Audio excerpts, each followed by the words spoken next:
Howdy, music fans. Thanks for tuning in. I'm gonna. Oh, no, I don't have to stop to shake it. Okay. So, this is my review of the Black and Blue Deluxe box set. As I mentioned in my unboxing, I didn't really know why they had to remix and remaster it. It sounded great when it first came out. I thought, anyway. It was never one of my favorite Stones albums even when I was getting into the Stones. It wasn't one that I was drawn to all the time. I certainly liked a handful of songs from it a lot. I loved Hand of Fate, I loved Crazy Mama. It's a neat album because it's their first their first public dip into reggae, funk, not so much soul, but funk and reggae. And that's one of the reasons I love the band so much, is because they turned me on to so much other music. I'm going to straighten this. I think that's a little better. So, and if you can hear that in the background, that's the Earl's Court Show from 1976. Now, I don't know what show this is, and they don't say it in there. Maybe I shouldn't start there. Maybe I should start with the album. Okay, so the original album, Black and Blue, remixed by Steve Wilson and remastered by Matt Colton. I don't know who these people are. I'm not big in their part of the world, probably. I'm guessing that Steve Wilson mixes and produces music I don't really listen to. But I don't know. I've never heard of him before this. Anyway, as I said, I don't think it needed to be remixed and remastered. It sounds fantastic as it is. But I will say, after listening to it all the way through, I did notice, I feel like it was brighter, crisper, cleaner, and you could hear the layers really well, mixing together. The ancient art of weaving, as Keith and Brian, and Keith and Woody always called it, is prominent. It's very noticeable in this, which I like. I like that a lot. I will say I didn't listen to the original first, so I don't have a lot to compare it to, but I do feel as though it sounds brighter, crisper, cleaner, and the layers are more prominent, and still they mix together well. So maybe it was worth it for them to redo this, remake it. So there you go. That's the album. And as I listened to it, I just remembered how much I do like this album. As I've gotten older and more mature, I could handle all of the different sounds. As a kid, I didn't know what the hell was going on when I listened to this. I know they did Hot Stuff, I think, in Fingerprint File on Love You Live, which I did listen to a lot as a kid, and I loved it. But yeah, I wasn't really into this album until I got older. I could appreciate it better. My taste broadened. All right, next, the outtakes. What do they call it? Outtakes and jams. That's the outtakes and jams. And there's the back of it. And, I stand by what I said before in my unboxing. I don't get it, for the most part. There's some highs, for sure. I Love a Lady and Shame, Shame, Shame, I believe are both... Well, Shame, Shame, Shame I know is a cover. It's not the Willie Dixon or whoever cover. It's an old soul cover. And I Love a Lady might be one that was circulated in bootleg circles by the Stones long ago. I Love Ladies or something like that. I didn't look it up. I just kind of jumped into this video now because I'm in the mood. But they're both repetitive all the way through. They both just, not many lyrics, not much musical difference, just repetitive. And it's nice to hear them. They're cool. They might make a nice 9th and 10th song on the album because it was only 8 songs. But there could be a lot more stuff from this period released that has gone around in bootleg circles for decades. All right, now the jams. The Chuck Berry style jam is okay. It's good. It's It's got Harvey Mandel on it, who does the solo in Hand of Fate and Worried About You, and is an amazing guitar player. I believe he played some with Steely Dan, so quite a guitar player. But it was good. It was okay. I don't understand why did I mean, they did Chuck Berry better than anybody, yes, but they have so many Chuck Berry covers out there, and they're all fantastic, and they all have lyrics. So why not just stick with those? I don't know. Anyway, it's interesting. It's cool. Am I going to listen to it over and over and over again? Probably not. Next, Blues Jam with Jeff Beck. The rest of these have Jeff Beck. The Blues Jam I found a little boring, a little slow. I liked it okay, but if I'm going to listen to them do slow blues, I'm going to listen to Fancy Man Blues, or that other one that came out around that time, Cook Cook Blues, or I'm going to listen to Blue and Lonesome, the album, or I'm going to listen to Little Red Rooster, things like that. It's okay. It's an instrumental.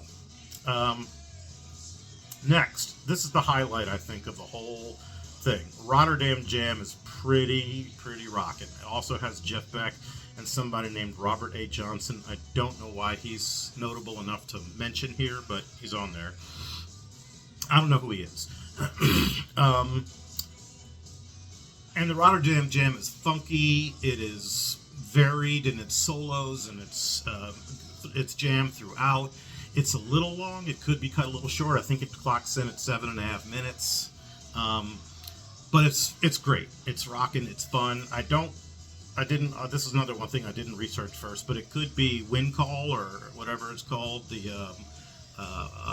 Another track that was floating around that's on bootlegs. That was an instrumental initially. Anyway, that is the highlight of this whole thing.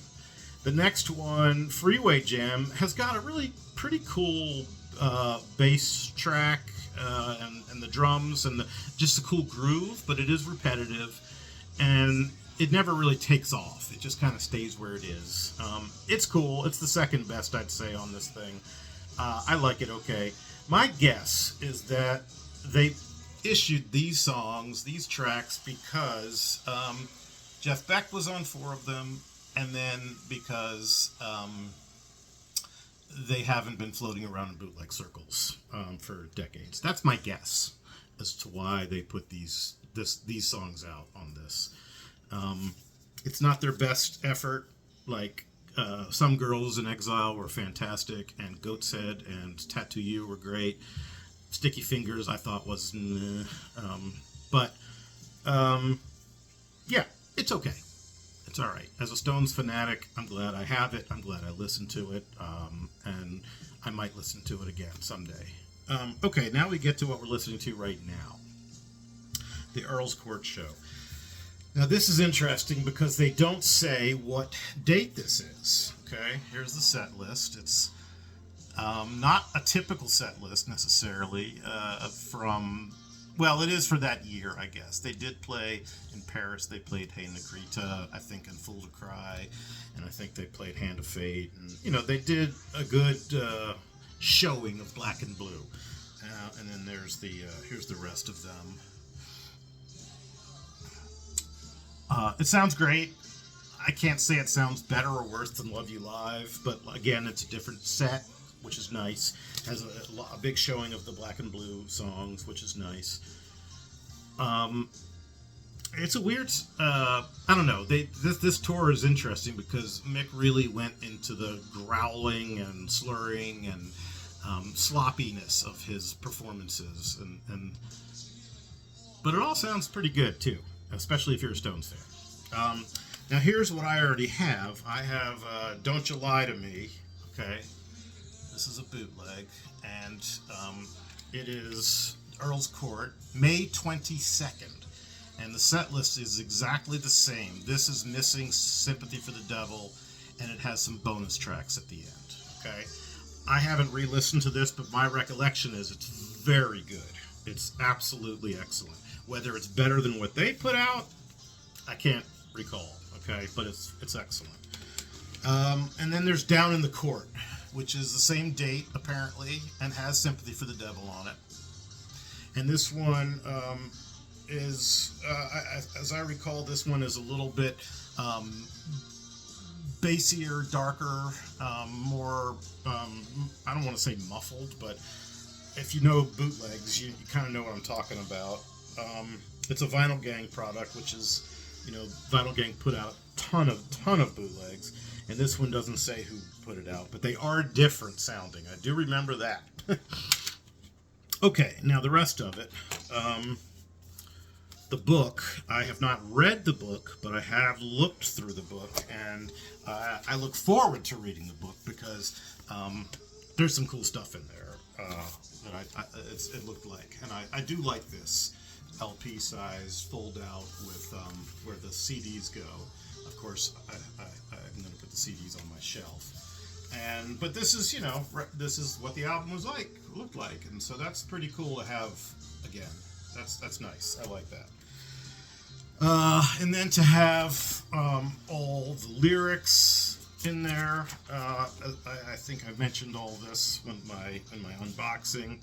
Don't want to ding anything here. That's pretty cool to have the lyrics laid out like that. I don't think the original had the lyrics. It had that. I'll find the picture in the book for you. What it had in the on the sleeve and in the gatefold, if I remember correctly. And then this poster that I already showed you in my unboxing. Probably can't see it all here, but it is very cool. That's nice. So, yeah, it's overall a nice package.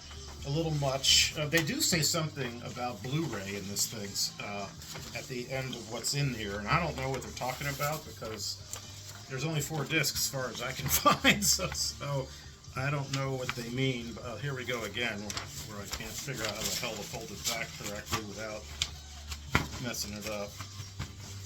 Is that right? No, I don't think that's right. Okay. Said something about Blu-ray, and I don't know, is there such a thing as Blu-rays that also play in CD players? Maybe that's what we're listening to. Maybe that's what this is. I don't know. I don't know much about Blu-ray. But I didn't find anything else in here. Anyway, there's the book, as I showed a little bit of during my unboxing. And it has more text than I realized, telling little stories about the tour and about the time, the Great Guitar Search, and what they were going through as a band, and about the songs. So, and there's some cool pictures of the stage setup from the Hot as Hell was one bootleg from the '75, where the stage opened up like a big, I guess it was an orchid or something. But where I want to show you, this is what was on the sleeve of the album, the outside sleeves, both the back and the front of the sleeve of the album. So, and the gatefold, I don't remember. It might have had a picture in it. I'm not sure. Can't really remember. So, it's my neighbor getting home. Anyway, that's my review. Overall, I like it. I like that I got it for a little cheaper than everywhere else I saw it. I think it's been going for $137 or $35, and I got it for $119, which is steep for 4 discs in a book, in my opinion. Maybe not. Maybe I'm being old-fashioned. I don't know. But it's a hefty set. I don't think I mentioned that the other day. It's very, very hefty. The book is quite hefty itself. And again, if you're a bootleg collector, do you need this? Maybe not. You don't need anything, I guess. But if you're a Stones fanatic, it's a nice collection. I like it. I enjoy it. Will I listen to it over and over and over again? Probably not, but it's nice to have on the shelf. I do have things as part of a collection, although I'm trying to really trim that down and only have things that I listen to. And I do like this tour, and I do like this live set. So that is my review of Black and Blue. Let me know your thoughts. What do you think of Black and Blue? Some people think this is their best album. Some people, it's one of their favorites. I did a review, a ranking of Stones by what I defined as their eras. Way back in my videos, 5-6 years ago or something. And I don't remember where this was, but it was probably of the 70s, probably the bottom of the heap from that group. I think it's only rock and roll, and Some Girls and Emotional Rescue are all better. And certainly, Goat's Head and Exile and Sticky Fingers are phenomenal. 3 amazing albums. So, but I do like Black and Blue. All right, thanks so much. Thanks for watching. Have a good day.